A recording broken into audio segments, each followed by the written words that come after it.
reunidas en esta sesión que nos reúne, esta sesión que es la segunda que vamos a tener de la Cátedra Martí por este medio virtual. Todos estamos recogidos en nuestros aposentos, en nuestras casas, en donde podamos, pues es una manera de recabar toda la contingencia sanitaria que enfrentamos.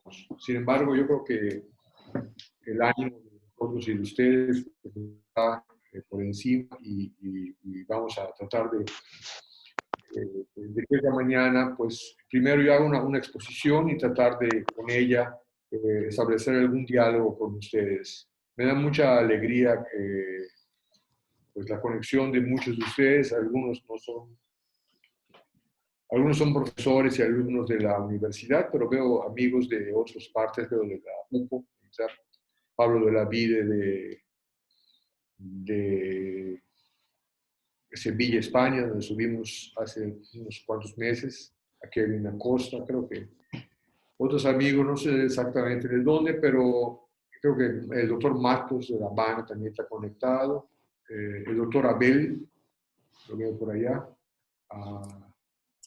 a Sergio y Samal, un saludo a todos los que yo reconozca. Vi también a Ana Elvira Cervera Molina.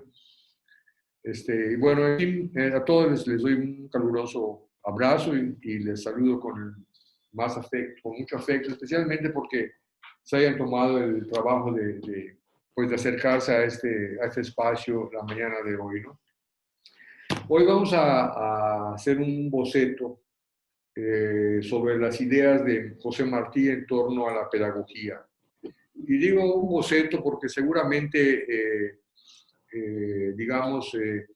cada uno de los temas que vamos a ir tocando, pues pueden derivar en explicaciones más profundas que seguramente podrían darse en otro momento, pero que en este momento, por la brevedad del tiempo, pues no lo vamos a tocar y que además prefiero dejarlo abierto para que ustedes tomen parte.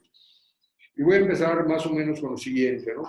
Y es primero que todo quiero hacer un reconocimiento a quien de alguna manera fundó los estudios de la pedagogía de Martí en la tradición cubana, que es el doctor Herminio Almenderos de la Universidad de Santiago, de la Universidad de Santiago Oriental, de la Universidad de Oriente de Santiago de Cuba. Él hizo un libro muy interesante que es parteaguas para el análisis del punto de vista de la pedagogía martiana, ¿no? Y es que el doctor Almenderos decía que en 1960, fíjense, en 1960 hace la primera edición de su libro, y luego tiene muchas ediciones del libro, que es el Ideal Pedagógico de Martí. Y entonces, el doctor Almenderos rápidamente les digo que hizo una refutación al hecho de que se pensara que Martí era solamente un conocedor por intuición, por una especie de vocación intuitiva que le nacía de su sensibilidad como poeta, la que le permitió acercarse a la pedagogía. Y realmente esta es una visión muy parcial, ¿verdad? Yo recuerdo en la anterior sesión que tuvimos, que era con el tema de la salud, que ya vi que se conectó, estaba Roberto Coronado Tamayo preguntándome de dónde procedían las ideas de Martí en torno a la salud, que es un poco lo mismo en torno a la pedagogía. Martí era, antes que todo, un pensador, un filósofo, y entonces en el cosmos del pensamiento martiano, pues caben muchas aristas del conocimiento, como en cualquier otro filósofo. Recordaba yo que el mundo ha sido un poco severo en la división entre los filósofos del mundo occidental, a quienes sí considera filósofos, y a toda la tradición latinoamericana de pensadores a quienes no se les da el rango de filósofos por no estar en el canon occidental, ¿verdad? Y sin embargo han hecho análisis tan valiosos como los del occidente, ¿no? Entonces Martí se inscribe en esa tradición. Y su pedagogía pues se inscribe también en esta misma respuesta. Por eso era importante destacar que lo que decía el doctor Almenderos respecto a que no era producto de su intuición, sino producto de su reflexión y su propio ejercicio como docente, porque ahora lo vamos a ver, lo que le permitió a Martí ir construyendo un andamiaje de ideas pedagógicas que le hicieron tener una posición muy crítica respecto a la educación, tanto en América Latina como en Europa y en los Estados Unidos. Incluso para él la educación se va a convertir en un instrumento transformador, habida cuenta que hay que recordar que Martí es ante todo un independentista y toda su obra, tanto desde el punto de vista de la filosofía como desde el punto de vista de la literatura, es una obra en función de la transformación y la emancipación de su país, ¿no? Entonces, y además, y ahí empezamos nosotros, hay que considerar que Martí no es un pedagogo de generación espontánea, es un pedagogo, es un profesor, es un pensador, ¿verdad? Que viene de una tradición muy fecunda que hubo en Cuba en el siglo XIX de pedagogos. Digamos, por mencionar a los más importantes, pues podríamos mencionar a Félix Valera Morales, ¿verdad? O a José de la Luz Caballero. Ambos fueron muy importantes para Martí, aunque no tuvo contacto directo con ellos, ¿no? Sin embargo, su maestro fundamental, o sea, el maestro que más influyó en la formación de Martí, fue desde luego el poeta Rafael María Mendive. Rafael María de Mendive fue un poeta que prácticamente Martí se dirige a él como si fuera su padre en el sentido intelectual, y es allá en la escuela de Mendive, en una escuela donde él acude muy joven, donde Martí tiene que pues cumplir trabajos, digamos, de adecuación del espacio, como limpieza, ordenamiento de libros, etcétera, lo que los vincula, porque no tenían dinero para pagarse la educación, lo vincula además al maestro Mendive, ¿no? Y eso también lo acerca a una de las bibliotecas más importantes de Cuba en el siglo XIX, un poco antes del inicio de la independencia, y además de la guerra de la independencia, en el 68. Y además, pues Mendive mismo era una fuente de conocimiento inagotable, y a él lo recordará toda su vida, ¿no? De modo que no es una expresión, la presencia de Martí como maestro responde a esta tradición que estoy tratando de resumir en pocas palabras, ¿no? Sin embargo, de todo lo antes dicho, de todos los maestros mencionados, tanto Varela como José de Luz Caballero y el propio Rafael Mendive, quien deja una obra más voluminosa y más sistemáticamente organizado y que resume en buena parte todo lo que venía del pasado, es Martí.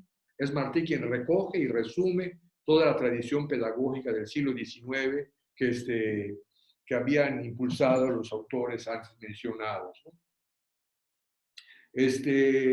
Y lo hizo, pues ya lo voy a dar como dato para los que no conocen mucho de la vida de Martí, aunque casi todos la conocen. Lo hace, su vida transcurre en la segunda mitad del siglo XIX, en breves 42 años. Martí nace en el 53 y muere en el 95. Así es que en ese periodo tan breve de vida, Martí logra construir el pensamiento de que vamos a hablar la mañana de hoy. También hay que señalar que su abierta posición independentista, pues primero cuando adolescente lo manda a prisión, siendo un jovencito, lo manda a la prisión, primero a la cantera de San Lázaro y luego a la isla de Pinos, pero luego es expulsado de España, donde además, dicho sea de paso, en Zaragoza, o sea, Zaragoza, estuve con el doctor Cuellar, que ya lo vi por allá conectado, estuvimos en la Universidad de Martí, en Zaragoza. Él se forma ya como abogado y como filósofo y especialista en letras, ¿no? También, bueno, hay que recordar cómo va conformando su cosmos, su cosmovisión, no solamente en términos de la experiencia académica, ¿no? su vida es un torbellino de transformaciones personales, ¿no? Y entonces él se ve forzado, ya decíamos, a vivir en España entre el 71 y el 74, luego pasa a México, donde vive entre el 75 y el 77, luego pasa a Guatemala, donde vive del 77 al 78, y de Venezuela vive en el 80 y el 81, y finalmente en los Estados Unidos vive del 81 al 95, año en que muere en combate, el 19 de mayo de ese año. Estamos muy prontos a la conmemoración de la caída en combate de Martí. Vale la pena destacar que la obra del maestro pues, se fundamenta mucho en sus viajes. Sus viajes no solamente eran su acercamiento a otras tierras, sino que además le permitía el uso de varias lenguas. Martí fue incluso traductor del francés al español, del inglés al español, ¿verdad? Y además sostuvo relaciones con intelectuales muy importantes. Por ejemplo, hay un debate sobre su paso por Francia y su acercamiento a Víctor Hugo, que era una de las figuras fundamentales del siglo XIX. Pero hay que decir una cosa en claro, ¿no? Que Martí realmente nunca escribe libros de pedagogía. Y eso es un punto muy importante. Martí era un tipo que escribía, digamos, como diría Carpentier, al vapor, porque era periodista. Martí sí, decía también otro maestro cubano que tuve el honor de tener de maestro, que era José Antonio Portuondo, que si alguna vez le preguntaban a Martí cuál era su oficio, se lo ponían en alguna de esas plantillas que uno llena. Él iba a poner periodista, porque él vivía del periodismo, ¿no? Y entonces, pero el periodismo era un medio para expresar un conjunto de ideas, entre las cuales se encuentra esto de lo que estamos hablando de la mañana de hoy, que es la pedagogía.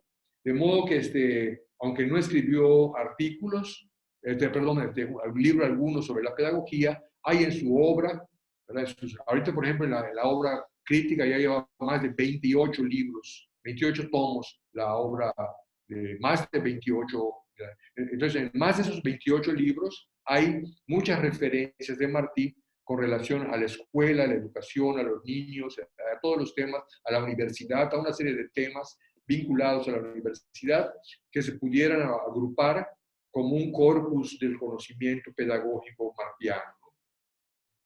Entonces, en todo ese conjunto de artículos de Martí, ¿verdad? Que es un cuerpo coherente, hay coherencia entre uno y otro, hay que le llaman los que estudian literatura, intertextualidad, o sea, hay una intertextualidad en todo lo que dice Martí con relación a la pedagogía en cada uno de ellos. Y también aporta elementos de análisis sociológico de la educación, que se anticipan mucho a los tiempos incluso contemporáneos. Entonces, a mí me gustaría ir vinculando temas de Martí de su acción con la pedagogía, ¿no? Y el primero es la educación vinculada a sus proyectos políticos. O sea, lo que decía, no hay que perder de vista que Martí es sobre todo un revolucionario que da la vida por la emancipación de su país. Y entonces él es en función de esta tarea fundamental de su vida que subordina todo lo demás o lo pone en función de su tarea mayor, que es la emancipación de Cuba. Y donde muere él en combate el 19 de mayo, como decimos hace un momento. Al hablar de la actividad política podemos hacer referencia también a una labor político-pedagógica. Se aprecia sobre todo esta actividad político-pedagógica en las críticas que hace tanto a la educación en Norteamérica. Ya vimos cuántos años vivió en Norteamérica. Tiene un ensayo espectacular donde hace una crítica a la educación en la ciudad de Nueva York, donde él residía, pero también hace mucha crítica a los países de nuestra América, a Hispanoamérica, en esta forma particular. Criticaba la enseñanza, la desvinculación de la enseñanza de la educación de los problemas sociales, criticaba también la enseñanza urbana en las escuelas agrícolas y al revés, o sea, esa desconexión entre el contexto que se enseña y lo que se enseña. Y también criticaba mucho la tendencia que había entre las clases altas del siglo XIX de enviar a los hijos a estudiar al extranjero, que es otro el espíritu que hoy se tiene, porque hoy el estudiar en el extranjero permite una experiencia cognitiva de otra naturaleza. En aquella época era todavía hay sectores sociales que lo toman así, pero en aquella época ir al extranjero era un sinónimo pues, de alcurnia, ¿no? Todo aquello que daba alcurnia pesaba mucho en una sociedad en unas sociedades, porque no solo en Cuba, en toda América Latina había eso. Pero no solo se realizaban críticas desde el pensamiento de Martí a esos temas que les he comentado, sino también proponía soluciones en todos esos artículos, ¿no? Entre ellas, por ejemplo, propone la necesidad de establecer una enseñanza científica. O sea, en el siglo XIX, estamos en él es una figura muy importante que logra traspasar sin que como el cisne de Darío, sin mancharse el plumaje, logra traspasar el positivismo, no lo influye, ¿no? Y entonces, sin embargo, él cree, porque acuérdense que el positivismo hace de la ciencia una suerte de religión, sin embargo, él dice que la ciencia es el procedimiento para la enseñanza, pero también le da un componente muy importante al aspecto humano, ¿no? Por ejemplo, ayer publiqué una nota donde decía que cuando se forman los maestros ambulantes, él dice que formar un contingente de ciencia y ternura.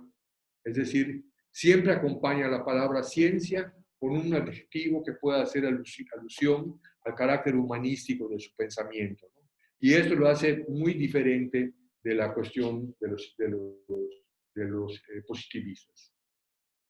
También propone la creación de enseñanza técnica.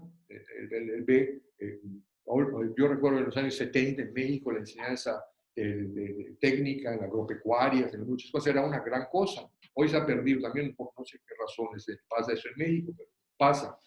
Y también planteaba un tema que también estuvo en la agenda educativa de México muchos años, y está todavía en la agenda de Cuba, que es el vínculo entre el estudio y el trabajo.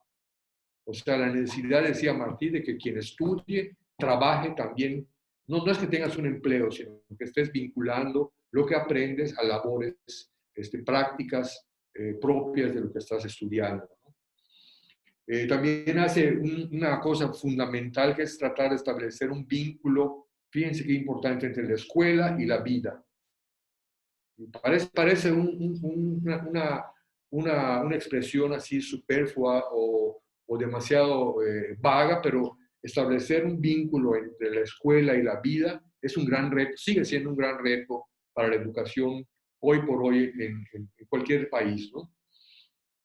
También él habla de lo que mencionábamos hace un momento, de crear cuerpos de maestros ambulantes, que no son otra cosa que lo que creó Vasconcelos en México, inspirado en Martí, que son las misiones culturales que todavía existen en México, ¿no?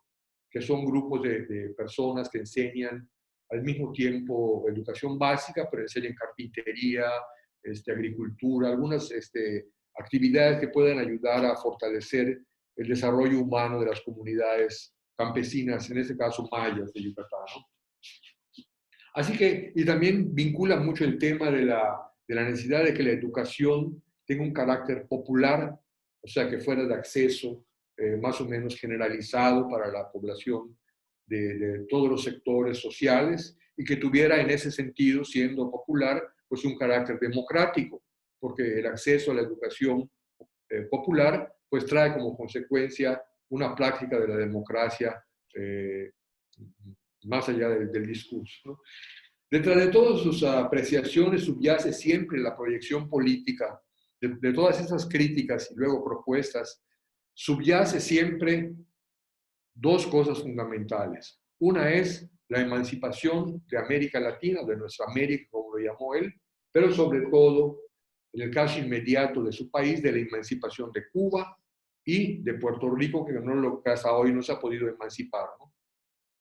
Y para las repúblicas que ya lo habían conseguido en América Latina, pues que pensaba el Martí que el factor educativo era un arma fundamental para lograr lo que luego él llamara la segunda independencia de América, es decir, una independencia que ya no fuera solo en el orden político, sino en el económico y en el cultural, aprendiéramos a ser nosotros mismos, una cosa que todavía nos hace falta en nuestros países, ¿verdad?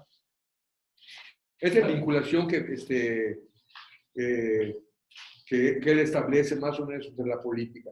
Ya, por ejemplo, hubo casos extremos en que se trataron de resolver problemas educativos, por ejemplo, en Argentina. No hay que olvidar a aquel Domingo Faustino Sarmiento, que pensaba que tenía un dejo de una inclinación un tanto racista a su propuesta, que era traer, digamos, contingentes de maestros blancos de preferencia, porque los así morenitos como nosotros no somos muy buenos para eso, de alguna parte de Europa, para que educaran al pueblo argentino. Domingo Faustino Sarmiento, si él quería esto, ¿no? Obviamente, por eso Martí le contesta a Faustino Sarmiento en Nuestra América: el debate no está entre la civilización y la barbarie, sino entre la falsa erudición, que es lo que traían las personas, y el hombre natural, que somos nosotros, que tenemos la capacidad de ser creativos para construir nuestro propio destino. Bueno, convencido de los daños la educación también tenía un carácter elitista en aquel momento, que desde luego marginaba a los pueblos originarios. Cuando Martí se va de México, él se va muy desencantado de los liberales, cuando sale rumbo a Guatemala. Bueno, se va porque entra Porfirio Díaz, pero se va muy desencantado porque la educación pretendía, digamos, la conversión del indio en blanco. Y cuando llega a Guatemala dice que la esencia de América está en el indio, es decir, va transformando todo su pensamiento, ¿no? Y entonces estaba excluido del proceso educativo los pueblos originarios, los indígenas, los negros también, los mestizos pues también, ¿no? Y bueno, y las mujeres, ni se diga. Las mujeres podían ser una especie de adornos domésticos, pero no podían entrar al ámbito educativo de manera muy frontal. Entonces, él, convencido de lo que significó todo esto, escribió, voy a leer, no necesito leer el párrafo de lo que escribió. Dice: el mejor modo de defender nuestros derechos, está hablando de los derechos de todos esos que eran excluidos, es conocerlos bien. Así se tiene fe y fuerza.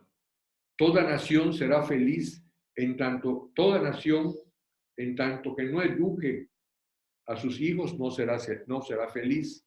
Un pueblo de hombres educados siempre será un pueblo de hombres libres. Entonces, lo primero en Martí era dar a conocer los derechos fundamentales de las personas, ¿no? Lo que hoy se llaman los derechos humanos. Pero eso, en esa época no existía esa palabra, pero está diciéndonos que esas personas tienen los mismos derechos para que todos. Por eso había que romper el carácter elitista. Entonces luego dice que el papel educativo de la escuela como institución en la formación de las nuevas generaciones, sin diseñar las formas paralelas de enseñanza, o sea, él reconsidera que la educación es una forma de escolar, es una forma fundamental, pero también dice que hay otras formas de enseñanza. En el ejercicio del magisterio y en el empleo del no escolarizado también ve posibilidades. O sea, hay que enseñar por vía del magisterio, pero hay que enseñar por vías no convencionales, como esta que estamos teniendo en este momento. Hoy por hoy, a lo mejor Martí le interesaba dar una conferencia, seguramente, ¿no? Él era un hombre de avanzada en esta plataforma que se llama Zoom. Entonces Martí pone en el manifiesto su reconocimiento al papel de la escuela en la formación de las nuevas generaciones, lo cual tiene como objeto lo siguiente, ¿no? Y dice, por eso vincula la escuela con la vida, puesto que a vivir viene el hombre, dijo Martí, la educación ha de prepararlo para la vida, puesto que la educación, así, repito, puesto que a vivir bien el hombre, la educación ha de prepararlo para la vida. En la escuela se ha de aprender el manejo de las fuerzas con que en la vida se va a luchar. Es decir, aquí la educación tiene un carácter muy diferente a esa actitud pasiva que esperan siempre del educando, que es aprender de memoria lo que se dice y acríticamente seguir navegando. Y es que Martí, todo esto, lo que estamos mencionando y otros que seguiremos mencionando, Martí, contra lo que se cree que es de intuitivo su praxis, su vínculo con la educación, él tuvo una praxis en la enseñanza importante. Por ejemplo, en 1870, cuando estaba en prisión en la isla de Pinos, enseñó a los niños de Isla de Pinos la enseñanza básica. ¿Hay alguien hablando? No. Ok. Luego, cuando se va a España, cuando va a exiliar a España, también da clase a niños de los hijos de cubanos radicados allá, en Madrid y luego en Zaragoza, ¿no? Y en Centroamérica, pues le da clase a los niños también en Guatemala, pero también da clase en la Escuela Normal de Guatemala. Por cierto, a manera de paréntesis, pues, espero que no me gane el tiempo, pero también sería un tema interesante. Así como sería un tema interesante hablar de la relación con Mendive, a mí me parece que el tema de Guatemala es muy importante, la estancia de Martí en Guatemala y en Yucatán, por su contacto con el mundo indígena, pero en el caso de la, de la Escuela Normal está asociado a aquel romance que, que, este, que dejó para la posteridad la niña de Guatemala, la que se murió de amor, o sea, esa señorita Granados, que fue una alumna suya en la normal y se enamoró del maestro, ¿no? Pero es una historia muy interesante que habla del lado humano de Martí, porque casi siempre vemos a Martí como una persona etérea en la que no toca, no sé, los pecados capitales que normalmente comete cualquier ser humano, ¿no? Y también la clase, una cosa muy importante, en el colegio de Santa María y en el de Guillermo Tell, ¿se acuerdan quién era Guillermo Tell, verdad? En Venezuela, acuérdense que vive en Venezuela. Y finalmente en el colegio Casa de Educación de Hernández y Mederos en Cuba, y en el nivel universitario también da en la Universidad de Guatemala, y en Nueva York es profesor de español en las escuelas de idiomas de la Liga, que era un organismo de los cubanos transferrados en España, en Nueva York. Así que tuvo una vasta experiencia como docente, además de todo lo que escribió. Es decir, no podemos justificar lo que le decían Armenteros de que Martí era un autor que se basaba únicamente en en su intuición. Y precisamente no era así porque Armenteros, cuando argumenta que no era producto de su intuición, sino de un proyecto, primero de una racionalización que él tenía perfectamente organizada en su pensamiento, y luego de un proyecto político.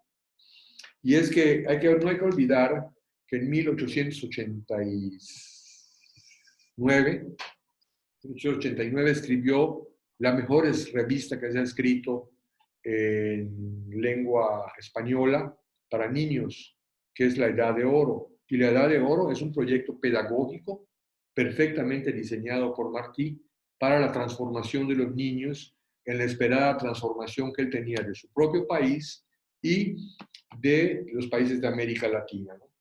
Entonces, la Edad de Oro, igual que el tema de Guatemala y de la niña de Guatemala y lo de Mendive, pues también ameritaría una sesión para dedicarnos a la escuela primaria. Pero para darles perdón, no a la escuela primaria, la Edad de Oro, pero para darnos una idea de lo importante que fue para por ejemplo, para México, la edad de oro, es en México donde da a conocer el proyecto de la edad de oro, primero a un cubano radicado en Yucatán que se llamó Rodolfo Menéndez de la Peña, y más tarde a Manuel Mercado, que era su confidente mexicano de procedencia michoacana. A él le esboza el proyecto de la escuela de la Edad de Oro, y por otro lado usa México como una plataforma para lanzar desde México la edición de la Edad de Oro. Eso lo publicamos hace algún tiempo. Y usaba este mecanismo, lo usó también para divulgar una novela de Helen Hunt Jackson que se llama Ramona, que la tradujo Martí, y entonces no la lanzan desde Nueva York, sino la lanzan desde México, porque México era una plataforma que permitía canalizar hacia otras partes de América Latina lo que se hacía. Entonces, en general, el periodismo de Martí de niños era una labor didáctica. Esta obra se propuso instruir y enseñar de forma amena, al mismo tiempo que profunda y científica, ¿no? Quien tenga la oportunidad de acercarse a la Edad de Oro, hágalo. Es una experiencia. Y a mí me decía mi maestra, que murió hace poco, que dudaba ella que la Edad de Oro fuera solamente una revista de niños. Diana Abad, la doctora Diana Abad me decía, fue mi tutora de tesis, me decía que ella dudaba que realmente la Edad de Oro fuera solo un texto para niños por la profundidad de las cosas que decía ella. Hay una versión de la Ilíada maravillosa en esta Edad de Oro. La actividad independentista de Martí era lo que movía siempre su periodismo, incluido el ámbito de la educación, ¿no? Por eso hay una necesidad constante de él de comunicación, de comunicar lo que es y aprender. Aprender y comunicar era como una dualidad indisoluble que tenía el pensamiento de Martí. Aprender y comunicar. Comunicar y aprender, ¿no? Y entonces esto lo hace a través del periodismo, porque además, como dijimos hace un momento, Martí vivía del periodismo. Y en el periodismo, ¿verdad? Defiende una cosa muy interesante para su época en Nueva York. Se opone al autoritarismo del maestro. O sea, él considera que el maestro puede ser autoritario cuando impone en el aula formas del conocimiento y lo impone bajo mecanismos que coartan la libertad de los niños. Él decía, bendita a las escuelas alemanas, estaba hablando de Alemania, porque conocía mucho de Alemania, que permiten a los niños ponerles libros, juguetes, diferentes objetos en un salón y que el niño tomara las cosas y construyera su propio concepto. Y si esa fuera la actividad usual en la educación, desde la primaria a la universidad, estaríamos formando hombres más cercanos a la ciencia, ¿verdad? Por eso se opone él al autoritarismo del maestro, que llega a decir qué es lo que se tiene que hacer, que eso es muy usual todavía hoy en todos los niveles de educación, ¿no? En los universitarios, yo, pues es que es donde he trabajado durante más de 40 años, pues casi siempre el maestro tiene la razón, no hay ninguna otra razón válida que la del maestro, ¿no? Y cuidado aquel que diga que no es cierto, ¿verdad? Porque corre el riesgo de muchos riesgos. Entonces se opone a esto, ¿no? Y entonces por eso decía Martí, contra esta idea del maestro autoritario, para conocer es necesario examinar que la fuente más creíble de la verdad es nuestro propio examen, medio seguro de conocer la aplicación de nuestra aptitud. Es muy importante este procedimiento que él propone para conocer, ¿no? Dice, para conocer es necesario examinar lo que él vio en las escuelas alemanas también. ¿Qué es la fuente más creíble de verdad? Nuestro examen, nuestro propio examen. Después de examinar, hacemos nuestro propio examen. Y es el medio más seguro de conocer la aplicación de nuestra aptitud. O sea, tenemos que ser capaces de analizar como condición fundamental para la construcción del conocimiento, y no precisamente de recibir como pasivamente los conocimientos del profesor. Y agregó en la propia conferencia, que en el propio una nota, un texto que me gusta mucho, que viene muy a propósito de lo que estamos haciendo hoy, sobre la comunicación en la enseñanza. Decía, la conferencia es monólogo y estamos en tiempos de diálogo. Fíjense, lo está diciendo en 1887. La conferencia es monólogo y estamos en tiempos de diálogo. Uno hablará sobre un tema en una conferencia y todos preguntarán sobre el tema. Unas voces por lo alto y otras no tanto. En cambio, cuando dialogamos, las ideas se hacen muchas. Fíjense que Martí diciendo eso, que hoy es uno de los temas por excelencia del diálogo, de la diversidad, ¿no? O sea, yo creo que tenía razón Almenderos, que no se ha ocupado la gente en estudiar el pensamiento pedagógico, el pensamiento de Martí, el pedagógico en este caso, que es el que nos ocupa, ¿no? Y entonces él con este tipo de propuestas está dándonos pues la creación de un pensamiento flexible, un pensamiento totalmente flexible. Si se va a construir sobre base en el diálogo, pues obviamente el conocimiento es un conocimiento flexible y menos monológico como producen las conferencias. Por eso decía que valía la pena que tuvieran chances de hablar, y voy a ir lo más rápido para que dé chance de eso, ¿no? Y bueno, en ese sentido es que Martí siempre está promoviendo sus escritos, su preocupación por renovar la enseñanza, y combatiendo el dogmatismo y la creencia ciega en la palabra del maestro, en la aceptación pasiva de las verdades absolutas, y se pronuncia por la enseñanza científica, como ya dijimos, desde el nivel elemental hasta el universitario, y afirma lo siguiente: y pensamos que no hay mejor sistema de educación que aquel que prepara al niño a aprender por sí. Asegúrese que cada hombre el ejercicio de sí propio. Otra vez vuelve a dotar al proceso educativo como un acto creativo de descubrimiento, un poco aplicando la metodología de la ciencia hoy por día. Hoy proponen una hipótesis el profesor o el alumno y entonces empieza a buscar experiencias que puedan construir el conocimiento, ¿no? Y no el conocimiento monológico, que es lo que se hace regularmente desde el kinder o desde la primaria hasta hasta el doctorado, hasta nuestro doctorado, digo yo, ¿no? Y expresó con meridiana claridad que la participación del alumno en el proceso de enseñanza debe ser activa para lograr la solidez del aprendizaje y la fijación de los conocimientos, por lo cual ha de participar con flexibilidad y creatividad el alumno. Y dice, deduzca por sí las lecciones directas y armónicas, que lo dejen enriquecido con sus datos, a la vez que fortificado con el gusto de haberlos descubierto y deshacerlos todos y volverlos uno. O sea, te está diciendo lo que se tiene que hacer en la educación hoy por hoy, ¿no? Y bueno, hay muchas aristas más que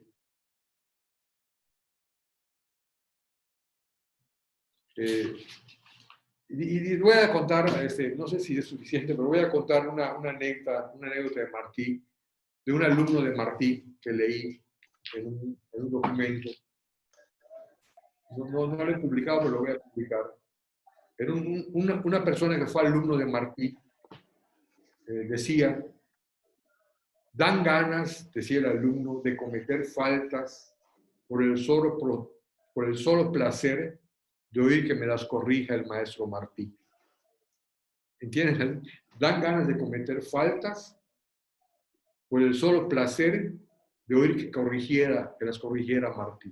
O sea, a pesar de que dice que todo el conocimiento hay que desarticularlo y construirlo con base en el diálogo, un alumno suyo se plantea la idea de que, bueno, pues ojalá yo cometa algún error en el proceso de la enseñanza, porque me daría mucho gusto oír y debería ser magistralmente hermoso ir a Martí para que se lo corrijan, y debería ser tan magistral, ya con esos términos, para que ustedes digan, que en una conferencia que dio entre los tabacaleros de La Tampa, Martí, que en un discurso muy bonito que se llama Con todos y para el bien de todos, que lo usaron aquí algunos políticos, pero que no tiene nada que ver con Martí. Y entonces, en ese discurso, cuentan que cuando salía Martí, había un pobre hombre negro, muy pobre, desarrapado, llorando, y le pregunta Benjamín Guerra, que era el tesorero del Partido Revolucionario Cubano: ¿por qué llora, mi hermano? ¿Le puedo ayudar en algo? No, dice, es que oí hablar a Martí y le dice, y entendió a Martí, y le dice, no, Martí no es para entender, es para emocionarse. Y es que tendría que ser muy emotivo oír a Martí hablar. Y como anécdota les voy a decir que la famosa Rosario de Acuña, ya saben quién es, ¿verdad? La que provocó el suicidio de Acuña, dice que Martí la enamoró también, está en su estancia en México, y dice que ella no cayó en los encantos de Martí porque, porque al mirar los ojos de fuego del cubano, así lo declaró en una revista de 1902, Rosario, le dio temor que le pudiera pasar a ella lo que pasó con o sea, que se pudiera suicidar también. Era poderosa la comunicación de Martí. Y bueno, eso sería a grosso modo lo que es muy desarticulado, un poco para articularlo con ustedes, lo que quería comentarles, pero me gustaría que los que quieran participar lo hagan con toda confianza. Es usted Buenos días. ¿Qué tal? El doctor Jorge Cuellar es el rector de la universidad. Gracias. Qué gusto escucharte, como siempre. Qué brillante exposición, me ha encantado y me da la oportunidad de saludar a todos los compañeros de por allá. Y bueno, comentar un poco que efectivamente nuestro Martí, pues no solamente en el ámbito de la educación, sino en todos los ámbitos que él abarcó, pues fue muy profundo y dejó honda huella. Efectivamente, como tú mencionas, mi querido doctor Bojorquez, no hay algún libro sobre pedagogía, pero el legado que dejó da para que desarrollemos varios libros, ¿no? Por ejemplo, a mí me parece muy importante lo de maestros ambulantes, que como tú bien dijiste, posteriormente acá por los 20, finales de los 20, por ahí, por esa época, 30, José Vasconcelos creó las misiones culturales que siguen todavía afortunadamente vigentes a pesar del tiempo. Y también Martí hablaba de la vinculación entre el estudio y el trabajo, ¿no? Y eso está vigente más que nunca porque ahora se llama prácticas profesionales, ¿no? Por lo menos por acá, no sé allá en la hermosa Mérida, que además estoy esperando que acabe el confinamiento para agarrar el primer avión y estar allá con ustedes. Tengo pendiente un viaje. Por cierto, doctor, hay que hacer un apunte que omití. El doctor Cuellar es autor de un libro sobre Martí y la educación, que tuvimos el gusto de presentarlo aquí hace un par de años. Efectivamente. Perdón, Jorge, por no mencionarlo. Gracias, lo tengo enfrente de mí. Muchas gracias. Y bueno, el pensamiento de Martí en diferentes aspectos de la educación, pues nos da mucho material para mucho, ¿no? Ese pensamiento de preparar al hombre para la vida también.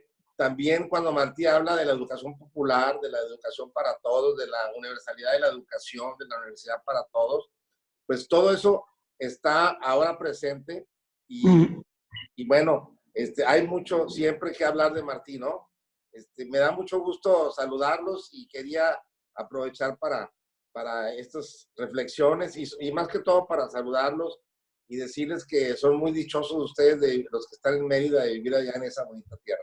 Saludos y abrazos para todos y a cuidarnos todos para pronto poder reunirnos. Muchas gracias, doctor, muy amable por su paciencia, por oírnos y por participar. No, estoy encantado. Muchas gracias por organizar esto.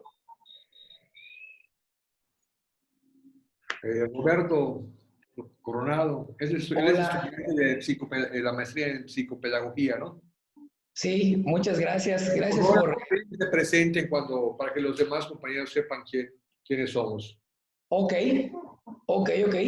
Muchas gracias. Sí, yo soy Roberto Coronado. Tengo ahí la fortuna de estudiar la maestría en psicopedagogía en la Universidad José Martí aquí en Mérida y de disfrutar también de las conferencias y cátedras que da el doctor sobre José Martí. Tuve chance de estar en el ideario de la salud la semana pasada y me interesaba mucho porque yo me traje de Cuba el ideario pedagógico de José Martí. Lo escribió Herminio Almendros, que era un español, de lo que estuve leyendo, y aquí menciona cosas, no lo he terminado, pero menciona cosas muy, muy interesantes que, como bien decía ahorita el doctor Jorge, es impresionante cómo hace mucho, mucho tiempo, casi 200 años, este señor, pues traía ideas que se empezaron a aplicar un siglo después, ¿no? O sea, ya tenía él una idea muy clara. En ese sentido educativo, lo que más me llama la atención de él es cómo él dividía la educación por etapas. En algún momento habló de la educación específica para la mujer, la educación para los niños y las niñas, la educación para los trabajadores. Entonces, era un visionario, en cierto modo, en entender que incluso en procesos andragógicos, ¿no? O sea, de la diferencia en que necesita recibir una educación distinta, no solo entre un adulto y un niño, en base a su contexto. Y creo que el gran pecado de José Martí es no haber nacido en Latinoamérica, ¿no? Porque tal vez ustedes son los expertos en el tema, pero creo que podría ser una de las razones por las que todo este pensamiento que rebasa por mucho a otros grandes de Europa y América del Norte no trascendió, ¿no? De alguna forma. Sí, hay una anécdota que decía el poeta Cintio Bitier, que decía que el infortunio de haber nacido en una pequeña isla del Caribe ponía a Martí frente a una situación muy adversa en la geopolítica del desconocimiento, porque no ingresó al selecto grupo de los filósofos del Occidente, ¿no? Y eso ocurre no solamente en Martí, en muchos pensadores latinoamericanos, José Carlos Mariátegui y otros pensadores latinoamericanos, que por no estar en el entorno de los ejes del poder del conocimiento, pues les toca esta vicisitud, ¿no? Sin embargo, nuestra tarea es, en principio, yo he tenido el gusto de, aunque sé que allá, por ejemplo, en la Universidad Pablo de Olavide, veo una alumna aquí, Elvira, la veo aquí, vivía Kevin por allá también. Hay la cátedra José Martí, cada año yo tomo parte en ella. También en la Universidad de Zaragoza hay la cátedra Martí, hay cátedra Martí en Japón. O sea, ha habido un interés en divulgar la obra de Martí por parte del Consejo Mundial del Proyecto Martí, del que el doctor Cuellar y un servidor somos miembros. Pero bueno, es ir contra corriente, porque eso, pues no me va a dejar mentir el doctor Coya lo impactante que fue trabajar en Zaragoza, que era la Universidad de Martí, en medio de un conjunto de conocimientos que lo que menos importaba era Martí, y sin embargo logramos posesionar a Martí y el tema de América Latina en una universidad que estaba un poco fría hacia nosotros, que finalmente nos acogió con mucho calor, ¿no? Gracias. No, está bien.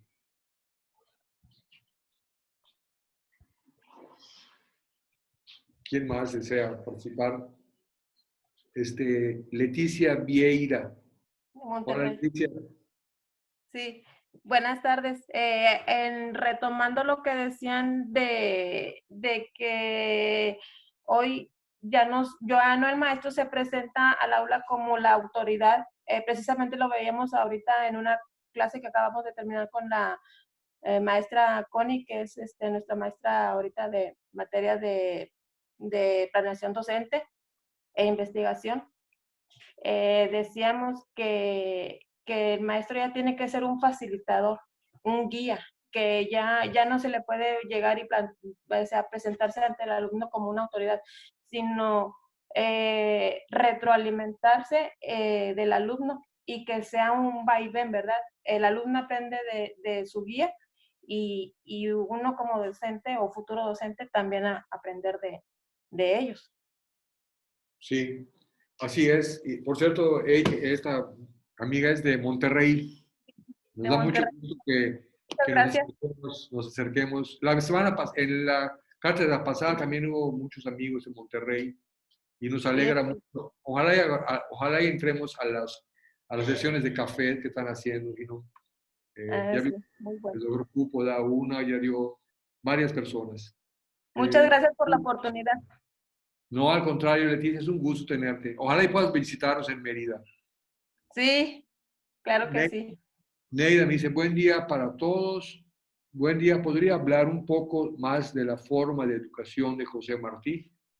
Eh, ¿Dónde está Neida? No sé si quisiera...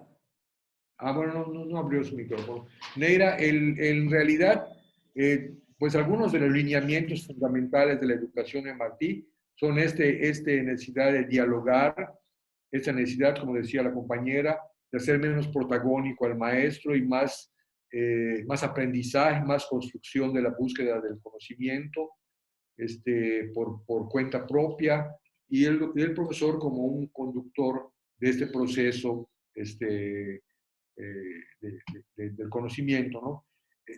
¿Sí? Ana. Y Ana Cervera me dice, la conferencia es un monólogo y la docencia es un diálogo. Pues claro, claro, sí. Pero perdón, ese fue un apunte que se me fue cuando estaba tomando notas en el chat.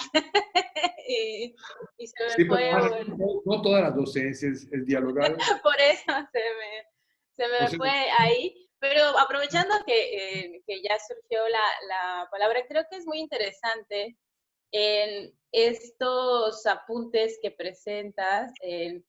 A mí me llamó mucho la atención, ¿no?, que ahora la pedagogía intenta hacer algo que, pues bueno, Martí ya había propuesto efectivamente varios años atrás, casi un siglo atrás, en donde presenta la famosa aula invertida, ¿no? O sea, esta posibilidad de la transferencia, la responsabilidad del aprendizaje que adquiere el alumno, donde que ya no es un depositario solamente de conocimiento, que es, o sea, pensarlo como en esta idea del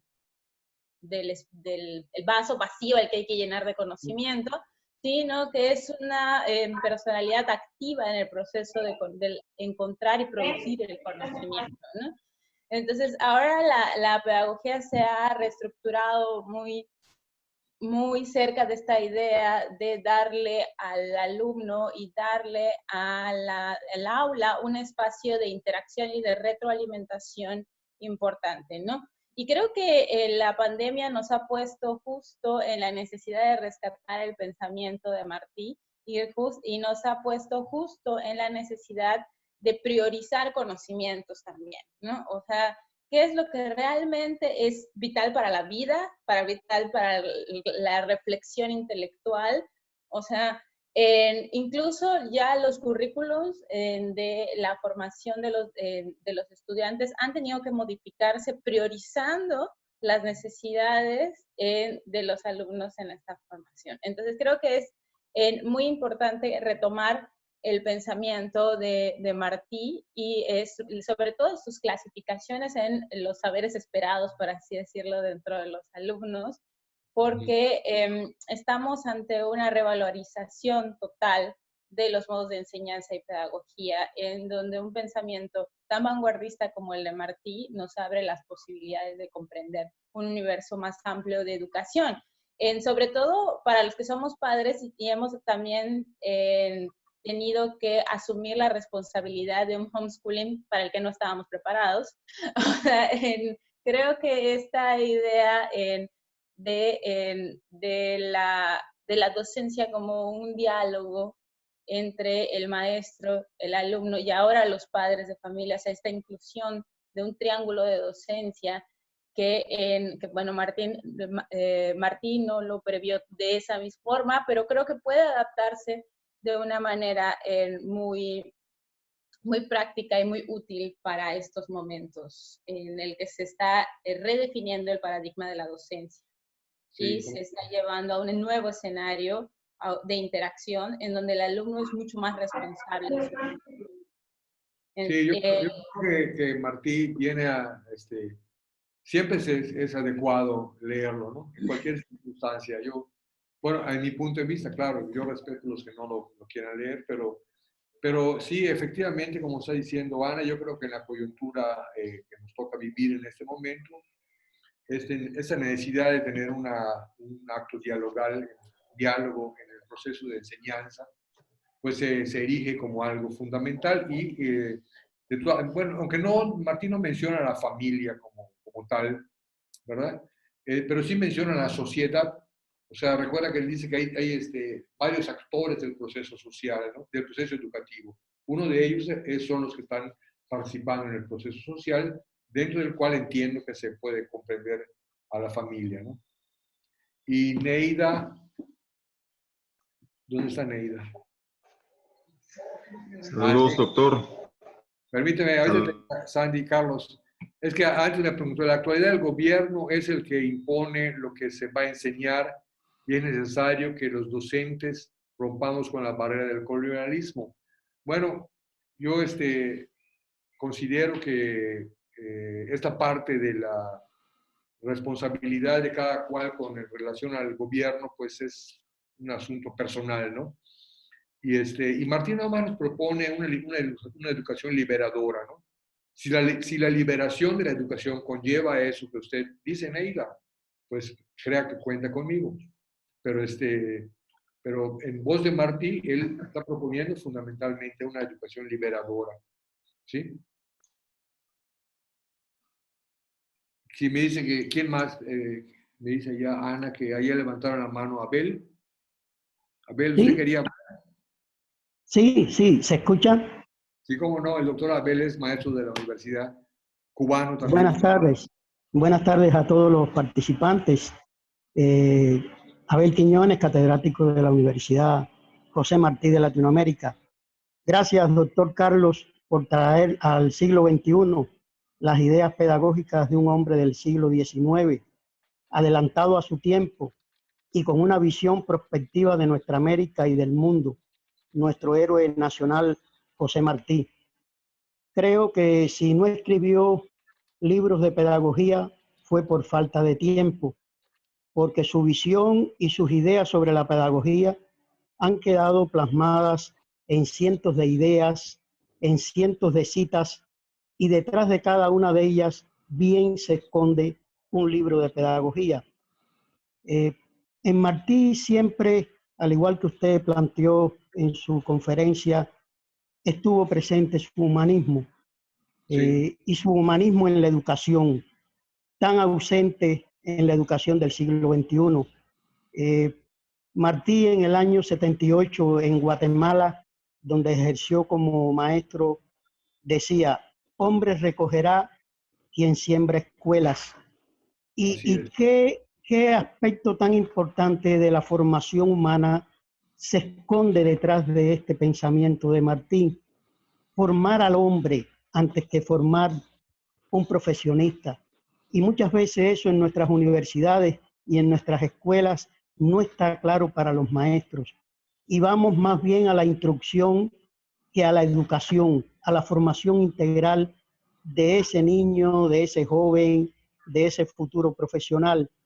Y este es un aspecto muchas veces ausente en nuestras instituciones educativas y parte desde la propia formación de nuestros maestros, donde en primer lugar hay que formar a un maestro con un carácter y un pensamiento humanístico, de formar a ese hombre del siglo para el que está viviendo y para el que se está formando, con los valores, con todo el pensamiento, con la idiosincrasia, con la cultura general integral, para poder verdaderamente transformar la sociedad donde vive y cumplir el rol que le toca jugar dentro de esa sociedad.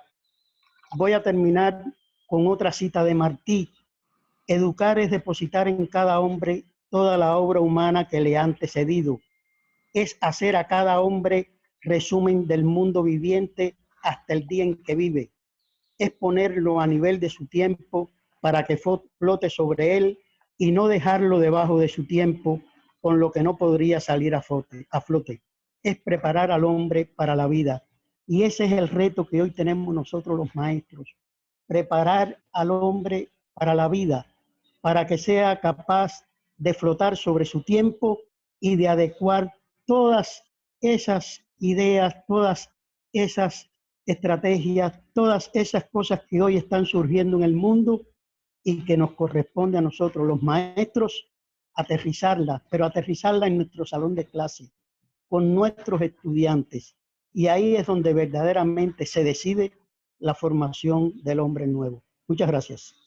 Muchas gracias, doctor. Muy puntual sí, precisamente ese resumen de las generaciones que preceden al educando es lo que quería yo significar cuando digo que Martí no es de generación espontánea, sino que es de José de la Luz Caballero, de Varela. O sea, todos ellos van creando en Martí los fundamentos de una tradición pedagógica que él encarna y desarrolla de manera, pues, la manera que estamos viendo en esta clase.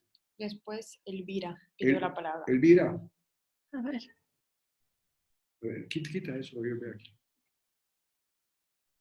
Aquí. Hola, Sí, Elvira. hola. Buenas tardes desde las Islas Canarias. Hola, Elvira de las Islas Canarias, una buena amiga Sí. que le di clase de la guerra de castas, ¿verdad? Sí, y como comentó el profesor, que soy estudiante del Máster de Historia de América Latina de la Universidad Pablo de Olavide, y le agradezco mucho la invitación y la posibilidad de profundizar más en el conocimiento del pensamiento martiano, que como ha señalado, pues a veces puede parecer que es contracorriente, y de ahí es muy importante la labor de las cátedras José Martí, aunque una de ellas está en la Universidad Pablo de Olavide.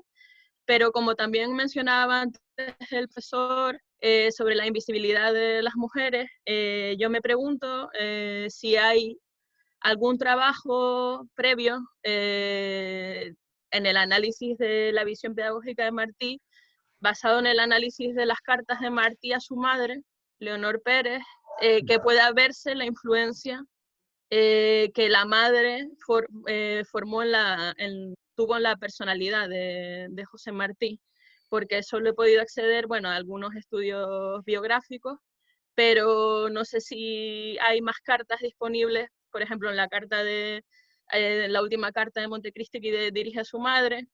Sí.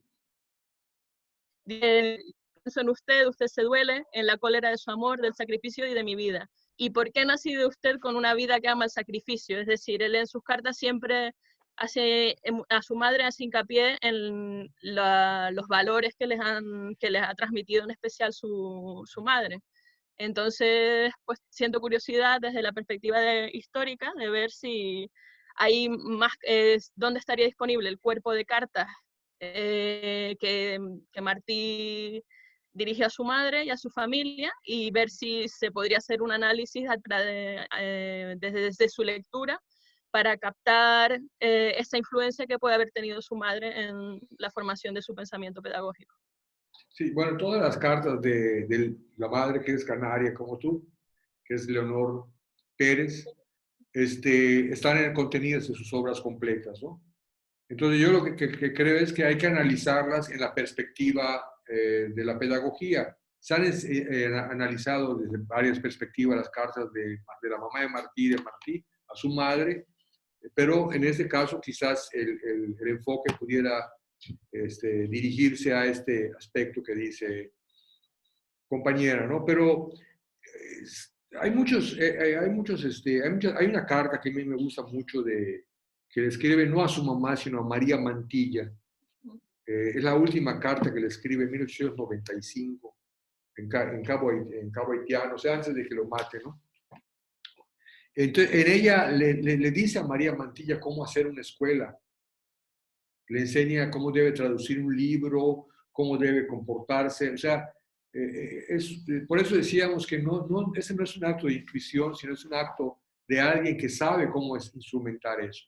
Eso es por un lado. Y por otro lado, aunque yo no he estudiado las cartas de Leonor y Martí en el enfoque pedagógico, lo que sí es que su mejor biógrafo, que es Mañach, dice que en definitiva fue la madre de Martí la que hizo que Martí fuera un estudioso.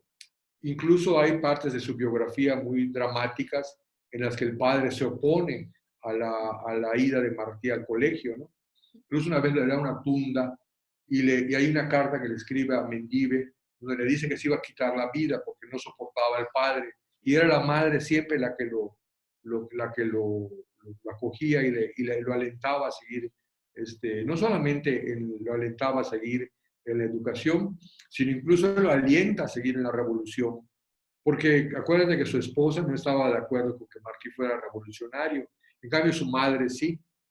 Entonces la figura de la madre de Leonor Pérez es clave en la personalidad de Martí. Yo creo que en todas las aristas de la vida de Martí, en este caso la educativa, tendríamos que volver a releer las cartas que, como te digo, están en las obras completas de Martí, a las que se puede acceder desde la página del Centro de Estudios Martianos, que tiene toda la obra de Martí puesta a disposición de quien lo desee de manera virtual gratuita, ¿no? Por cierto, relación con la educación es que en el Anuario de Estudios Martianos, que es una revista que reúne todos los estudios de Martí, hay muy poco escrito sobre la educación y Martí. Hay mucho de la mamá de Martí, por ejemplo, cuando llega a Tampa, etcétera, ¿no? Pero bueno, no hay tanto de la educación. Jesús de León y Leo Carlos Sánchez. Jesús de León. ¿Dónde anda Jesús de León? Hola, buenas tardes. Jesús Hola, de León Jesús. Pequeño desde Monterrey. Hola Jesús, bienvenido. Estudiante y profesor de la Universidad José Martí acá en Monterrey. Bueno, pues yo nada más quería comentar algo que en cierta medida ya se comentó, que me parece muy importante hablar de la vigencia de los aportes pedagógicos de José Martí en diferentes manifestaciones, dimensiones y matices. En este caso a mí la que más me gusta es que cómo integra de una manera compleja diferentes elementos pedagógicos que podríamos encontrar en diversos paradigmas, como ya se habló aquí en la charla del humanismo, pero también del constructivismo, es decir, no podemos negar la relación dialéctica entre teoría y práctica, es decir, Martí siempre impulsaba desde la parte humana, pues poética, sensible, pero también se concluía siempre en una praxis que llevara al final a la transformación de la realidad. Entonces, para mí esto es muy relevante para nuestros tiempos, donde los retos principales están en cómo a través de la integración de esta poesía, de estos elementos científicos a los que siempre él acudía, del ensayismo, etcétera, cómo integrarlos para que el estudiante al fin y al cabo pues lleve la transformación de su realidad, como decía su frase famosa, ser cultos para ser libres, y entendiendo desde la misma perspectiva de Martí, ser cultos en el sentido de ser más humanos, de ser doctos, pero también de ser sensibles, pero también ser poéticos, ser más humanos para ser libres. Y yo creo que eso es una labor muy importante que actualmente los docentes latinoamericanos tenemos que buscar integrar también transversalmente ante nuestros estudiantes. Si bien hablemos de biología, química, matemáticas, historia, en mi caso pues siempre hablo de pedagogía, pero sea cual sea la ciencia, la materia que tratemos, buscar cómo integrar estos elementos humanísticos que vuelven más cultas a las personas, no en el sentido de que se acerquen a las bellas artes necesariamente, sino que sean más sensibles al entorno y a su realidad. Entonces, pues he disfrutado mucho esta charla y mi comentario sería ese, cómo Martí integraba la parte humanística, pero el humanismo práctico que resuelve los problemas, validando la realidad de las personas y que sea algo fértil que permita precisamente a las personas estar a la altura de sus tiempos. Muchas gracias, Jesús. Yo creo que esta plática puede ser una especie de preámbulo para que continuemos, sobre todo con los compañeros de Monterrey, que aunque estamos en el mismo país, estamos muy lejanos uno de otro. Así que ojalá y pudiéramos programar alguna actividad conjunta, ¿verdad? Para que pudiéramos, doctor Cuellar, alguna cosa que hagamos juntos para discutir todo este andamiaje de ideas, invitando a todos los que están presentes, pero teniendo como siempre, como hemos tenido en las dos últimas cátedras, alguna presencia así importante como la de Jesús de León. Gracias, Jesús. Carlos Sandy. Carlos Sandy es estudiante de la maestría en políticas públicas. Sí, doctor, buenos días, buenos saludos a todos. Solamente para preguntar, bueno, estudiante de la maestría de políticas públicas, ahí usted escribe en uno de los artículos que publica en la revista de la UNAM que José Martí estuvo en Puerto Progreso.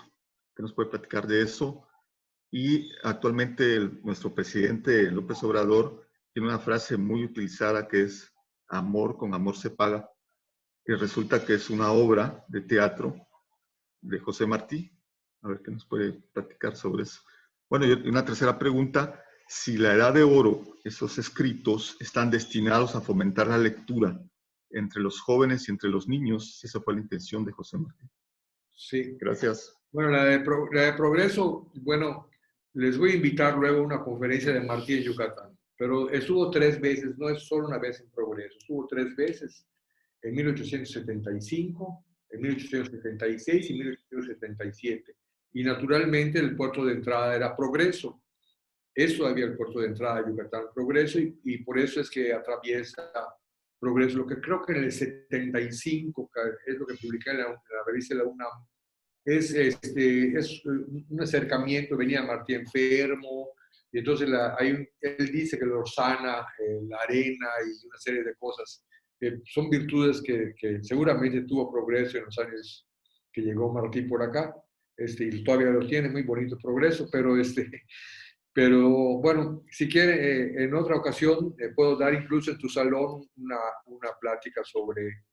Pero sí estuvo acá, y le digo, estuvo 3 veces y marcó en definitiva la visión de Martí sobre lo maya, tanto su estancia en Yucatán como su estancia en Guatemala.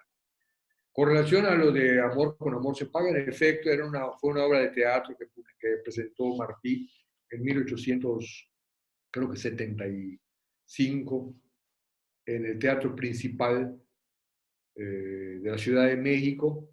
Y no sé si el señor Obrador conoce la obra de Martí, pero en cualquier caso, el amor con amor se paga. O sea, es una frase que se extiende al uso común, ¿verdad? En el sentido de que si tratas bien a otro, pues se tratará bien.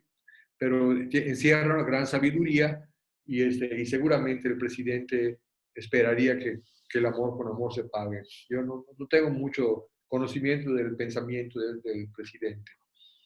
Y la tercera era la Edad de Oro. Sí, yo creo que se hizo, desde luego, no es un libro pedagógico, ninguna obra literaria es pedagógica, pero muchas obras literarias se vuelven pedagógicas.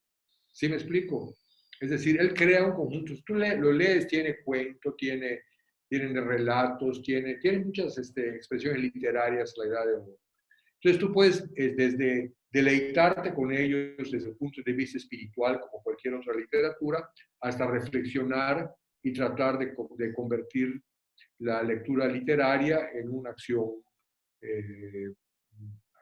asertiva. Es decir, se convierte en un instrumento de educación en muchos sentidos, porque además la información que tiene la Edad de Oro es una información que en su momento fue muy actual, ¿no? De modo que sí fue hecha para fines educativos. Él creía que tenía que transformar a los niños de América Latina, porque si los transformaba, se iba a transformar a América Latina. Lamentablemente, esa revista solo conoce 4 números su publicación, y es interesante porque la deja de publicar, porque su editor era un brasileño, ahorita no recuerdo el nombre, se me fue el nombre, que quería imponer, que le hizo una carta a Martí donde le dice que quería que la revista le infunda el miedo a Dios a los niños. Y él dijo, pues eso, le dolió mucho dejar esa revista, pero él pensaba que no había que infundir a los niños miedo de ningún tipo, menos a Dios, ¿no? Y deja la revista. Y Kevin, que también es de la Pablo de la Vida, es natural de Colombia. ¿Qué pasó, Kevin? Un saludo, maestro. Primeramente, pues agradecer por su disertación, saludar a los rectores, a los catedráticos que han llegado, a los asistentes. Mucho gusto para todos. Mi nombre es Kevin Acosta, historiador de la Universidad del Atlántico de Colombia y en la actualidad estudiante del máster en Historia de América Latina en la Universidad Pablo de la Vida. Maestro, agregar unos comentarios de pronto que me permiten la sensibilidad del discurso que usted nos ha traído y nos ha compartido. En primer lugar, decir que creo que la hermandad latinoamericana por la cual muchos poetas, muchos intelectuales han luchado y todavía siguen luchando permanentemente, nos invita todavía a seguirnos leyendo, conociendo, porque lastimosamente, y por ejemplo para el caso colombiano específicamente, las ideas, esos escritos tan profundos como lo hemos visto de Martí, todavía parece de pronto no haber calado todavía en un movimiento que precisamente en el plano educativo demuestra de que sí se pueden de pronto implementar otros aires, ¿no? Y en relación a ello me permito reflexionar sobre los mitos todavía que el propio sistema educativo colombiano sigue construyendo y enseñando permanentemente en las aulas, lo cual me parece que a pesar de que han existido algunos movimientos educativos que han pedido una reestructuración fundamental, pues lamentablemente no se ha logrado conseguir y nos invita a seguir luchando. Pero creo que es una invitación desde el sistema educativo como tal y desde el pensamiento educativo de Martí relacionado a la pedagogía, seguirlo estudiando, seguirlo leyendo y, por qué no, en un futuro no muy lejano, poder implementar estas cátedras en toda Latinoamérica, porque entre más nos conozcamos, digo yo, más podemos tener un pensamiento como tal de esa hermandad latinoamericana, que en mi opinión me parece que a fin de cuentas, si es muy diversa, desde la cultura, en la política, tiene algo muy distinto, en este caso, de Europa, de Asia, de esas megaculturas, ¿no? Entonces creo que es fundamental seguir leyendo a Martí en todas sus facetas, desde lo poético, lo político, lo ideológico, pero lo educativo es fundamental para una sociedad. Muchas gracias y un abrazo a la distancia. Muchas gracias, Kevin. Joaco. Joaco. Pero había antes Jacobo. No, Joaco. Ah, Joaco. Hola, ¿qué tal? Encantado.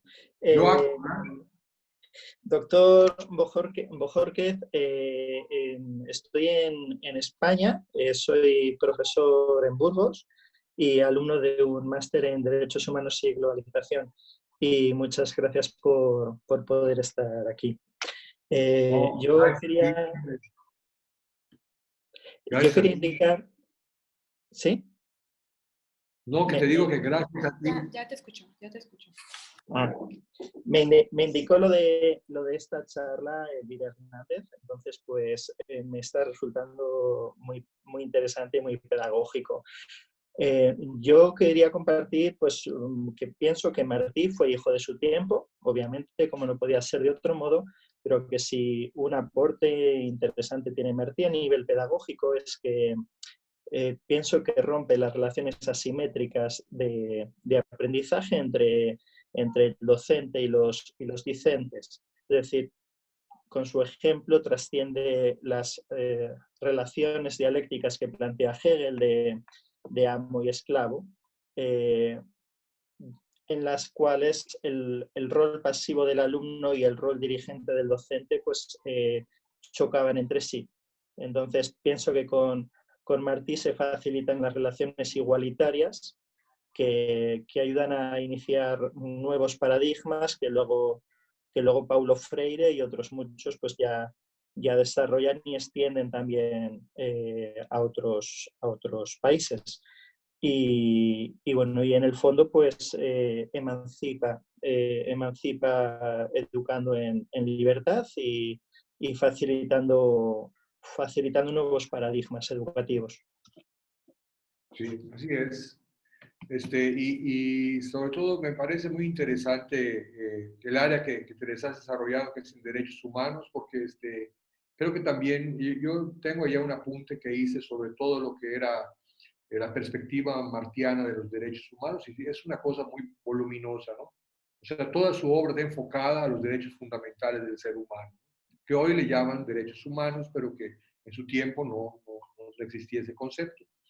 Pero que no solamente en el aspecto pedagógico, claro, permite esa ruptura que tú dices entre el discente y el alumno, pero en todos los ámbitos Martí rompe ese paradigma de la dominación, de la subordinación del uno por el otro, ¿no? Entonces yo creo que,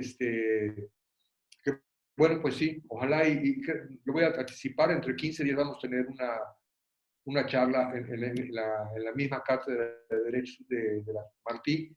Se los anticipo ya a todos sobre el tema de derechos humanos en relación específicamente sobre el tema de la homofobia, porque creo que el 16 es la conferencia y el 17 es el Día Internacional contra la Homofobia. La nueva homofobia. Entonces la charla va a ser de un profesor de aquí, que da clases de derechos humanos, que es el maestro Jesús Armando Rivas, muchos de ustedes lo conocen. Se va a hablar sobre las nuevas modalidades de la homofobia, que son violaciones de los derechos humanos también, y que también tienen una formación martiana. Así que, bueno, se empata con lo que dices. Muchas gracias. De Leticia, que es de Monterrey, creo. Leticia. Sería genial que lo que propone el maestro, una cátedra para la gente de Monterrey. Pues cuenten con ella, que aquí saben que los de Monterrey estamos para servirles en Mérida. Cuando se quiere ese programa. ¿Alguien más quiere tomar? Veo muchas caras conocidas, César, muchos amigos veo ya. Araceli, todos ellos son colaboradores de la universidad. Siempre vienen. Araceli es de un club de lectura muy interesante. Pues si no hay nada más, también quiero destacar la presencia de la gente de Valladolid. Veo una amiga de Valladolid allá. Y también vi una maestra, la maestra Violeta de Muna. Yo creo que ese salió, pero tuvo toda la charla. Entonces nos da mucho gusto que, pues, y de Izamal, pues también, que no solamente sea gente de Mérida del extranjero, sino que sea la gente del interior del estado, que se sientan en la Universidad Martí, en su casa, como todos los que están aquí lo saben, y los que no lo sabían, pues ya lo saben. No sé si el doctor Cuellar quiere mandar un mensaje antes de que nos retiremos, doctor. Sí, gracias. Pues acá en Monterrey estamos organizando un café del conocimiento que originalmente es presencial, pero dado las circunstancias lo hicimos virtual. Entonces por ahí luego te voy a invitar para que tú coordines, para que tú seas el moderador de un café del conocimiento sobre este mismo tema tal vez, porque es un tema que da para mucho y a mí me ha gustado bastante también. Entonces por ahí luego te busco para ponernos de acuerdo para organizarlo. Y bueno, gracias. Felicitarte nuevamente por esta participación y felicitar a todos los participantes. Muchas gracias. Ya vi a la maestra Violeta también. Bueno, pues vamos a estar pendientes de lo que diga el doctor Cuellar de Monterrey, y todos les pido que estén pendientes de nuestras redes para que podamos seguir en contacto a los fines de mantener este diálogo que se abrió hoy con otras temáticas que puedan ser incluso enriquecedoras a lo que se sabe y a lo que se quiere aprender. y bueno, y que sientan que la universidad es una ventana abierta al tiempo, ¿no? Y aquí estaremos en las condiciones en las que estamos, continuando pues en este proceso de construcción del conocimiento. Le agradezco mucho a todos, en particular a los amigos del extranjero, que para nosotros no son extranjeros, son personas de aquí. Les queremos mucho. Buenas tardes. Buenas tardes a todos.